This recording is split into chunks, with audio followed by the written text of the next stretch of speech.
ప్రకాశం జిల్లా గుండ్లకమ్మ ప్రాజెక్టును APCC chief YS Sharmila Reddy పరిశీలించారు. ప్రాజెక్టు గేట్లు కొట్టుకుపోతుంటే సంబంధిత శాఖ మంత్రి మాత్రం డాన్సులు చేస్తున్నారని ఆగ్రహం వ్యక్తం చేశారు.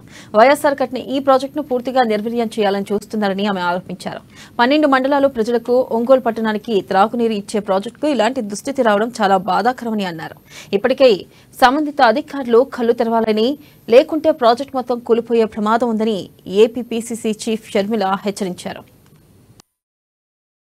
5 సంవత్సరాలుగా ఈ ప్రాజెక్టు మెయింటెనెన్స్ చేస్తున్నా ఈ రోజు ఈ ప్రమాదం వచ్చేదే కాదు.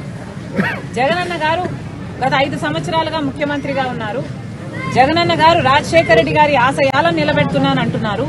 కానీ సమాధానం చెప్పాల్సిన విషయం ఏమిటంటే, రాజశేఖర రెడ్డి గారు 750 కోట్లు పెట్టి ఈ ప్రాజెక్టును కడితే మీరు కనీసం సంవత్సరానికో లేకపోతే 2-3 సంవత్సరాలకు ఒకసారో 2 కోట్లో 4 కోట్లో రిలీజ్ చేసిన ఈ మెయింటెనెన్స్ పనులు జరుగుతాయి.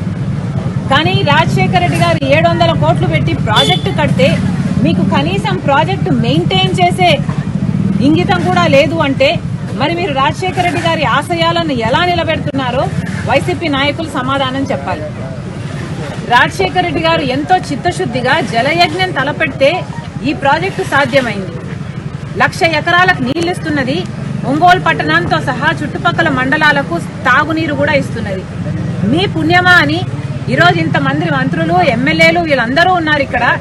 సంబంధిత మంత్రి అయితే సంక్రాంతి డాన్సులు చేస్తాడంట తప్ప పని చేయడట. ఇక్కడ ఏ మాత్రం మెయింటెనెన్స్ ఉన్నా ఈ ప్రమాదం జరుగుండేది కాదు.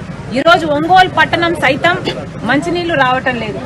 ఇక్కడ ఉన్న నాయకులు చెప్పిన మాట ప్రతిరోజు నీళ్లు ఇస్తామన్నారు ఒంగోలు పట్టణానికి. ఒక రోజు ఇచ్చింది లేదు. ఈరోజు కనీసం 2-3 రోజులకు ఒకసారి కూడా నీళ్లు రావట్లేదు.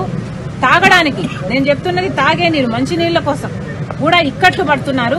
మరి ఈ పాపం అంతా వైసీపీది కాదా, ముఖ్యమంత్రి గారిది కాదా? వైసీపీ సమాధానం చెప్పాలి.